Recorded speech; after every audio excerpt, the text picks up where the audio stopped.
पाणौ महासायक चारुचापं नमामि रामं रघुवंशनाथं। नमामि रामं रघुवंशनाथं। जय जय श्री सीताराम, जय जय श्री राधेश्याम। हम लोग हैं ये उत्तरकांड और दोहा संख्या है 43। ठीक है। तो पहले यह वर्णन चल रहा है। संतादिक मुनि जो है नारद जी की बहुत सराहना करते हैं और बता रहे हैं कि राम जी के गुणगान गा रहे हैं और बता रहे हैं कि राम जी जब से अयोध्या में आए हैं तो अयोध्या में कितनी खुशहाली और सुख हो गया है। और कह रहे हैं कि श्री हरि की कथा से प्रेम नहीं करते जो, उनका तो जो हृदय है वो सचमुच पत्थर के समान है। और बड़ी ही मुश्किल से, बड़े ही भाग्य से, 1 मिनट बबीता दरवाजा बंद कर दे। किसी का अनम्यूट है, प्लीज म्यूट कर लीजिए, किसी का अनम्यूट है। तो कह रहे हैं कि बड़ी भाग्य से मनुष्य जो है शरीर मिलता है। सब ग्रंथों ने भी यही कहा है कि देवता भी इस मानव मनुष्य शरीर को प्राप्त करना चाहिए और बड़ी ही कठिनता से 84 लाख योनियों को भोगने के बाद तब जाकर हमें ये मनुष्य शरीर प्राप्त होता है। और हम इस धरती पर आकर उस प्रभु को भूल जाते हैं। इस अमूल्य मानव शरीर को पाकर भी हम उसका वो साधन और मोक्ष के जो धाम भगवान श्री राम है उनको नहीं धर सकते। तो हमें अपने इस शरीर का पूर्णतः लाभ उठा लेना चाहिए। हर वक्त हर पल अपनी वृत्ति को, अपनी प्रवृत्ति को, अपनी सुरति को, मन बुद्धि चित्त अहंकार को सबको प्रभु के चरणों में, प्रभु के नाम सिमरन में लगाए रखना चाहिए। इसके ऊपर का एक बार पढ़ती हूँ कि बड़े भाग मानुष तन पावा, सुर दुर्लभ सब ग्रंथ ही विकावा, साधन धाम मोक्ष कर द्वारा, पाई न जही परलोक समाधि। बड़े भाग्य से यह मनुष्य शरीर मिला है। सब ग्रंथों ने यही कहा है कि यह शरीर देवताओं को भी दुर्लभ है, अर्थात बड़ी कठिनता से प्राप्त होता है। यह साधन का धाम और मोक्ष का दरवाजा है। भगवान हमारे शरीर के अंदर ही आत्मा परमात्मा के रूप में विराजमान है और यह साधन करने का ही बहुत बड़ा धाम है और यहीं से ही मोक्ष का दरवाजा खुलता है। इसे पाकर भी जिसने परलोक ना बना लिया वह परलोक में दुख पाता है। दोहा पढ़ती हूँ। मंगल भवनीय मंगलहारी, द्रवहु सुदशरथ अजर बिहारी, दीन दयाल बिरद संभारी, हरो नाथ मम संकट भारी। जय सिया राम, जय जय सिया राम, जय सिया राम, जय जय सिया राम। जो करत दुख पावहि से, दुनी दुनी पछताई, काल ही कर्म ईश्वर ही, मिथ्या दोष लगाई। सियावर राम, जय जय राम, मेरे प्रभु राम, जय जय राम। यह साधन और मोक्ष का दरवाजा है मनुष्य शरीर। इसे पाकर भी जिसने परलोक ना बना लिया वह परलोक में दुख पाता है, सिर पीट पीट कर पछताता है तथा अपना दोष ना समझकर काल पर, कर्म पर और ईश्वर पर मिथ्या दोष लगाता है। मानव का स्वभाव यही है कि वो अपने अंदर झांक कर नहीं देखता, अपने दोषों को नहीं देखता, दुनिया के दूसरों के दोषों को देखता है और उनके ऊपर ही अपने सारे कर्मों का बोझ डाल देता है, अपनी गलतियों को उनके ऊपर डाल देता है, अपने कर्मों को नहीं देखता और कभी काल पर दोष पड़ देता है, कभी कर्मों पर, और नहीं तो ईश्वर को भी नहीं छोड़ते, ईश्वर के ऊपर ही मिथ्या दोष लगा देते हैं कि हम इतनी पूजा पाठ करते हैं, इतनी भक्ति करते हैं, नाम सिमरन करते हैं, फिर भी भगवान ने हमारे लिए ये नहीं किया, ये नहीं किया, वो नहीं किया। अपनी कामनाओं की पूर्ति करने के लिए मिथ्या दोष भगवान के ऊपर जो है जो लोग बढ़ते रहते हैं, उनको तो कहीं भी ठौर नहीं प्राप्त, तो कहीं भी कल्याण नहीं होता। सभी जगह इसलिए निष्काम भक्ति के ऊपर ही बल दिया। तो अपने दोषों को काल के ऊपर, कर्म के ऊपर और भगवान के ऊपर नहीं थोपना चाहिए। किसी के ऊपर कोई दोषारोपण नहीं लगाना चाहिए, अपने ही दोषों को देख लेना। यही तन कर फल विषय न भाई, स्वर्ग स्वल्प अंत दुखदाई। नर तन पाए विषय मन देही, पलटि सुधाते सठ विष लेही। हे भाई, इस शरीर के प्राप्त होने का फल विषय भोग नहीं। भगवान राम जी भरत जी को समझा रहे हैं, हनुमान जी को समझा रहे हैं कि हे भाई, इस शरीर के प्राप्त होने का फल विषय भोग नहीं है। भगवान ने हमें जो ये शरीर प्रदान किया है, इसको विषय वासनाओं के और विषय सुखों के भोग में व्यर्थ नहीं निकाल देना। इस जगत के भोगों की तो बात ही क्या, स्वर्ग का भोग भी बहुत थोड़ा है और अंत में दुख देने वाला है। अतः जो लोग मनुष्य शरीर पाकर विषयों में मन लगा देते हैं, वे मूर्ख अमृत को बदलकर विष ले लेते। जो मनुष्य इस दुर्लभ मनुष्य शरीर को पाकर भगवान का अनुग्रही नहीं बनता, भगवान का धन्यवाद करता, बल्कि इस शरीर को सुख भोग वासनाओं की तृप्ति के लिए ही उसी में लिप्त रखता है, तो उसका इस धरती पर जन्म आन लेना व्यर्थ जाता है। अमृत को छोड़ के मानो उसने विष को अपने गले, विशेष सुख भोगते भोगते जीव को बड़ा अच्छा लगता है, उसको लगता है कि इसके जैसा तो सुख कहीं है ही नहीं। विष में अगर मीठा डालकर पिला दिया जाए तो पीने वाले को लगता है कि ये तो वाह वाह, तो अमृत की तरह बहुत अच्छा है, बहुत बढ़िया है। लेकिन उसका परिणाम क्या होता है? मृत्यु। इसी प्रकार विषय रूपी विष जब हम लोग अपने ऊपर अपने शरीर को प्रदान करते हैं, विषय सुख भोगते हैं, उसी में लिप्त रहते हैं, अहंता ममता में फंसे रहते हैं, विषय वासना में फंसे रहते हैं, वो सुख हमें बहुत अच्छा लगता है, अमृत के समान लगता है। लेकिन वही सुख फिर अंत काल में दुख देने वाला मिलता है, जिसको कि जीव समझ नहीं पाता। तो वे मूर्ख अमृत को बदलकर विष ले लेते। ताहि कबहु भल कहि न कोई, गुण जाग्रह ही परस मनि खोई। आकर 4,84,000, जोनि भ्रमत यह जीव अविनाशी। जो पारस मणि को खोकर बदले में घुंघुची ले लेता है, उसको कभी कोई भला अर्थात बुद्धिमान नहीं कहता। यह जीव, यह अविनाशी जीव अंडज, स्वेदज, जरायुज और उद्भिज 4 खानों और 84 लाख योनि में चक्कर लगाता रहता है। इतने 84 लाख पुनिया काट कर जन्म जन्म पे जन्म, जन्म पे जन्म प्राप्त करके मनुष्य योनि को जब प्राप्त करता है, फिर भी उसकी वो महत्ता को नहीं समझता और 84 लाख योनि में चक्कर लगाता ही रहता है। और जो इस तरह से विषय वासना में फंसा रहता है, वो अमृत को नहीं समझता, समझो विष को मुंह लगाता है और समझो पारस मणि खोज खो देता है और उसके बदले में घुंघुची लेकर उसको देकर वो खुश हो जाता है। ये अविनाशी जीव कभी अंडस बनता है, अंडों से जो पक्षी वगैरह उत्पन्न होते हैं, शरीर धारण करते, कभी अंडे के रूप में वो आता है, कभी स्वेदज जो हमारे पसीने से उत्पन्न होते हैं, जुए और पिस्सू, खटमल आदि जो उत्पन्न होते हैं, फिर जरायुज जो पशु पक्षी जो बूढ़े होने तक जो है मृत्यु को प्राप्त करते हैं, उद्भिज मच्छर मक्खियां वगैरह, इस प्रकार की जो है अनेक 84 लाख योनियां काट कर जब चक्कर लगाता रहता है, तो फिर क्या होता है? फिरत सदा माया कर प्रेरा, काल कर्म सुभागुन घेरा।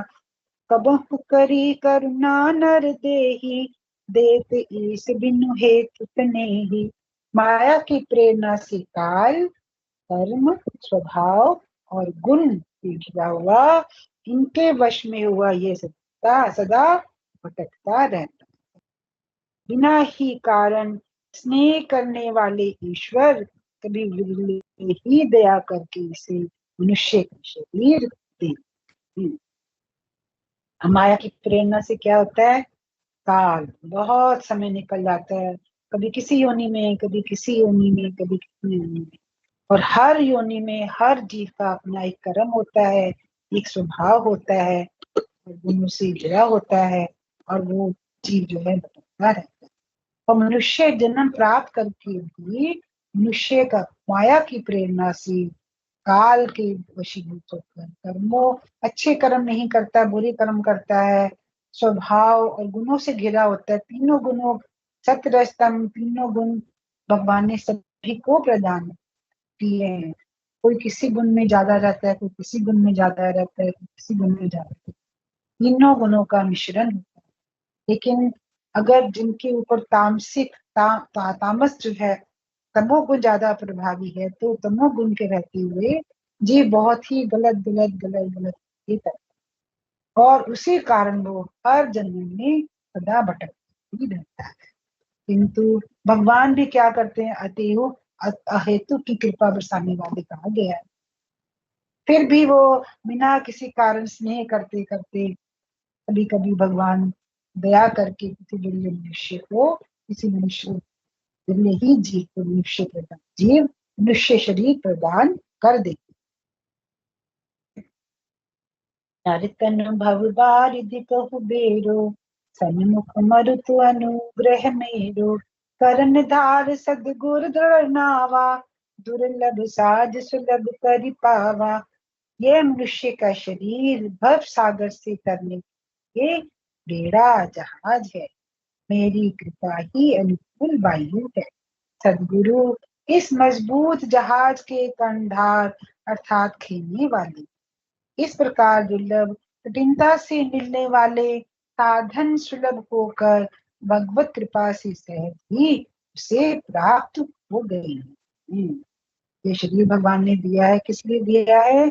ताकि हम भगवान की भक्ति करके, नाम सिमरन गुरु के शरण में जाकर उनसे शास्त्राध्ययन पाठ करें, उसे समझें, उसके बारे में संतों का संग करें, सत्संग करें, भगवान का भजन कीर्तन करें। तो सतगुरु भी हमारे जो है वो कंधार है, हमारी नैया को, हमारी छाछ को खेने वाले हैं। और भगवान की जो कृपा है वो अनुकूल वायु है, अनुकूल वायु से वो जहाज चलता है। इस प्रकार दुर्लभ शरीर पाकर ये जब सुलभ साधन हो जाते हैं, किससे? भगवान की कृपा से। जब भगवान कृपा करते हैं तभी ये सब साधन सुलभ हो जाते हैं। और उसको प्राप्त होने के बाद भी अगर जीव उनको नहीं अपनाता है, सत्य पथ पर नहीं चलता है, तो उसकी जीवन बहुत भारी, बहुत बड़ी मनुष्य जन्म पाकर ही अपने जन्म मरण को सुधार, जन्म मरण के सुधार में वो तत्पर नहीं हुआ। जो न तरे भव सागर, नर समाज अस पाई। सो कृत निंदक मंद मती, आत्मा हन गति जाई। सियावर राम जय जय राम। मंगल भवन मंगल हारी, प्रभु सुदशरथ अजर बिहारी। दीन दयाल विरद संभारी, हरो नाथ मम संकट बारी। जय सिया राम जय जय सिया राम, जय सिया राम जय जय सिया राम। जो मनुष्य ऐसे साधन पाकर भी भव सागर से न तरे, वह कृतघ्न और मंद बुद्धि है, और आत्महत्या करने वाली को प्राप्त होता है। इतना दुर्लभ मनुष्य शरीर पाकर भी अगर मनुष्य भगवान के साधनों को, इस संसार सागर को पार करने के लिए भक्ति साधनों को नहीं अपनाता, तो वह कृतज्ञ और मंदी ही कहलाता है। और सबसे बड़ी गति तो उसको जो बुरी गति मिलती है वही प्राप्त होती है, जो आत्महत्या करने को प्राप्त जो परलोक यहाँ सुख चहु, सुनि मम वचन हृदय दृढ़ गहु। सुलभ सुखद मार्ग यह भाई, भगति मोरी पुराण श्रुति गाई। अब राम जी क्या कह रहे हैं कि यदि परलोक में और यहाँ दोनों जगह सुख चाहते हो तो मेरे वचन सुनकर उन्हें हृदय में दृढ़ता से पकड़ लो। हे भाई, यह मेरी भक्ति का मार्ग सुलभ और सुखदायक है। प्राणों और वेदों ने इसे गाया है। श्री राम जी समझा रहे हैं कि मैं जो भक्ति साधन की तुम लोगों को उपाय बता रहा हूँ, ये भक्ति का मार्ग तो अत्यंत सुलभ है। जिसको जीव समझता है कि बहुत कठिन है, इस पथ पर हम चल नहीं सकते, लेकिन ये तो अगर देखा जाए तो ये भक्ति का मार्ग अत्यंत सुलभ है और सुखदायक है। क्यों? क्योंकि वेदों और पुराणों में भी इसको गाया है और हम जैसे मनुष्यों का, हम जीवों का मार्गदर्शन किया। ज्ञान अगम प्रत्युह सह अनेका, साधन कठिन न मन को टेका। करत कष्ट बहु पावई को, भक्तिहीन मोहि प्रिय नहीं सो। ज्ञान अगम दुर्गम है और उसकी प्राप्ति में अनेकों विघ्न हैं। उसका साधन कठिन है और उसमें मन के लिए कोई आधार नहीं है। बहुत कष्ट करने पर कोई उसे पा भी लेता है तो वह भी भक्ति रहित होने से मुझको प्रिय नहीं होता। भगवान जी यहाँ पर अब श्री राम जी कहते हैं कि भक्ति का मार्ग तो सर्वोत्तम मार्ग, क्योंकि ज्ञान का जो मार्ग है वो अगम है, दुर्गम है। उस ज्ञान के मार्ग पर हर कोई नहीं चल, क्योंकि उसकी प्राप्ति में अनेक प्रकार के विघ्न आया और वो साधन कठिन साधन, और उसके लिए मन का कोई आधार नहीं। भक्ति में तो क्या है, हमारे मन का आधार नाम स्मरण है और प्रभु का ही चरणों का जो स्मरण है, तो चरणों का जो आधार है वही सबसे बड़ा आधार है। लेकिन ज्ञान का जो मार्ग है, मन के लिए कोई आधार नहीं है कि मन को स्थिर करने के लिए, निश्चयात्मक बुद्धि लाने के लिए, मन को टिकाने के लिए एक आधार की आवश्यकता होती है। इसलिए बहुत भी कष्ट करने पर अगर उसको ज्ञान को प्राप्त कर भी लेता है तो भी भक्ति रहित होने से वह मुझको प्रिय नहीं। अर्थात कहने का भाव ये है कि अगर कि ज्ञान के साथ साथ भक्ति का होना अत्यंत आवश्यक है। ज्ञान रहित भक्ति मुझे प्रिय है। इतने ही मूढ़ लोगों ने, अनपढ़ लोगों ने भक्ति किया है, उसके भक्ति भाव को, उनके सबके भक्ति भाव को प्रभु ने स्वीकार किया है। क्यों? प्रभु तो भाव के मूर्ति है। ज्ञान और भक्ति दोनों को भी भगवान स्वीकार करते हैं, पर अगर ज्ञान के बिना भक्ति तो भी स्वीकार करते हैं, और ज्ञान के साथ अगर भक्ति भी स्वीकार करते हैं, और अगर ज्ञान के बिना भक्ति है उसको भी स्वीकार। भक्ति भक्ति सुतंत्र सकल सुख पानी, बिनु सत्संग न पावहि प्राणी। पुण्य पुंज पिनु मिलहि न संता, सत्संगति संसृत करे अंता। भक्ति स्वतंत्र है और सब सुखों की खान है। भक्ति क्या है? स्वतंत्र है, पराधीन नहीं है, स्वतंत्र है और सुखों को प्रदान करती खान है। परंतु सत्संग, संतों के संग के ही इस भक्ति को नहीं पा सकते। तभी सबसे पहले उन्हें श्रवण भक्ति कर, श्रवण भक्ति, कीर्तन भक्ति, वंदन भक्ति, इन सब के ऊपर बल दिया गया है। इसलिए कह रहे हैं कि भक्ति स्वतंत्र है, सब गुणों सुखों की खान है, परंतु सत्संग और संतों के संग के बिना प्राणी इसे नहीं पा सकते, और पुण्य समूह के बिना संत नहीं मिलते। जब तक हम अपने पुण्यों को एकत्रित नहीं करेंगे, दिन पर दिन पुण्य नहीं कमाएंगे, तब तक हमें संत भी प्राप्त नहीं। बड़े पुण्य पूंजी प्राप्त करने के बाद और भगवान की कृपा से ही हमें संत प्राप्त। सत्संगति ही संस्कृति का अंत करती। सत्संगति, संतों की संगति और अच्छे लोगों की जो संगति है, वही इस संसार के पुनरपि जननम पुनरपि मरणम, जन्म मरण के चक्र का अंत करती है। संतों की संगति के बिना, भक्ति के बिना ये पूर्णतः असंभव है। पुण्य एक जग मोह नहीं दूजा, मन क्रम वचन विप्र पद पूजा। सानुकूल ते ही मन मुनि पर मुनि देवा, जो तज कपट करे द्विज सेवा। जगत में पुण्य एक ही है। कौन सा एक पुण्य है? उसके समान कोई दूसरा पुण्य नहीं। मन कर्म और वचन से ब्राह्मणों के चरणों की पूजा करना। जो कपट का त्याग करके ब्राह्मणों की सेवा करता है, उस पर मुनि और देवता भी प्रसन्न होते हैं, प्रसन्न रहते हैं। केवल उन्हीं पर ही प्रभु प्रसन्न होते हैं, ऋषि मुनि प्रसन्न होते हैं, हमारे देवता प्रसन्न होते हैं, जो अपने हृदय के कपट को त्याग कर मन से, वचन से, कर्म अर्थात मनसा वाचा करना, ब्राह्मणों के चरणों की पूजा करते हैं, ब्राह्मणों का सम्मान करते हैं। इसके अलावा जगत में और कोई दूसरा पुण्य नहीं। और ये तो उपदेश हम इस कली काल में बहुत ही आवश्यक है, क्योंकि दिन पर दिन ब्राह्मण वर्ग हमारी संख्या कम होती जा रही है, इनकी संख्या दिन पर दिन घटती जा रही है। क्यों? क्योंकि ब्राह्मण वर्ग को समाज में इतना सम्मान और इतना स्थान नहीं मिल रहा है जो कि वो डिजर्व करते हैं, जो कि उनको प्राप्त होना चाहिए। इसलिए कह रहे हैं कि बार बार तुलसीदास जी ने इसी बात पर बल दिया है कि ब्राह्मणों की चरणों की सेवा, ब्राह्मणों की चरणों की पूजा, उनका सम्मान मन कर्म और से करना चाहिए। दोहा नंबर 45, यहीं पर विश्राम करूंगी। और एक गुप्त मत सब ही कहूं कर जोरी, शंकर भजन बिना नर भगति न पावहि मोरि। सियावर राम जय जय राम, मंगल भवन मंगल हारी, सुदशरथ अजर बिहारी। दीन दयाल विदद संभारी, हरो नाथ मम संकट बारी।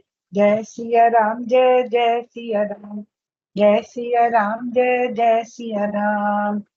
और भी एक गुप्त मत है। ब्राह्मणों के चरणों की सेवा और पूजा के अतिरिक्त भगवान श्री राम जी कह रहे हैं कि एक और गुप्त मत आपको मैं बताता हूँ। तो क्या है कि मैं सबसे हाथ जोड़कर कहता हूँ, राम राम जी। और भी एक गुप्त मत है, विचार है, मैं उसे सबसे हाथ जोड़कर कहता हूँ कि शंकर जी के भजन बिना मेरी भक्ति नहीं पाता। यह मनुष्य शंकर जी की भक्ति के बिना मेरी भक्ति को प्राप्त नहीं होता। इसलिए राम जी की भक्ति को प्राप्त करने के लिए, श्री राम जी की कृपा पाने के लिए, उनके चरणों में आने के लिए सर्वप्रथम शंकर जी का भजन करना, उनके गुणगान करना, उनके चरणों में जाना, उनका भजन कीर्तन करना वो परम आवश्यक है। शंकर जी की पूजा अर्चना तपस्या के बाद ही श्री राम की भक्ति प्राप्त होती है। भक्ति प्राप्त करने के बड़े सुंदर साधन उपाय यहाँ पर श्री तुलसी बाबा जी ने श्री राम के मुख से करवाए हैं। कल वीना जी आप एक बार इसको और पढ़ देना, आप और अच्छी तरह से समझा पाओगे। ठीक है। नीलांबुज श्यामल कोमलांगम, सीता समारोपित वाम भागम। पानो महासायक चारु चापम, नमामि रामं रघुवंशनाथं, नमामि रामं रघुवंशनाथं। जय जय श्री सीताराम, जय जय श्री राधे कृष्ण। जय जय गंगे मैया की, हर हर गंगे हर हर बोल, हर हर गंगे हर हर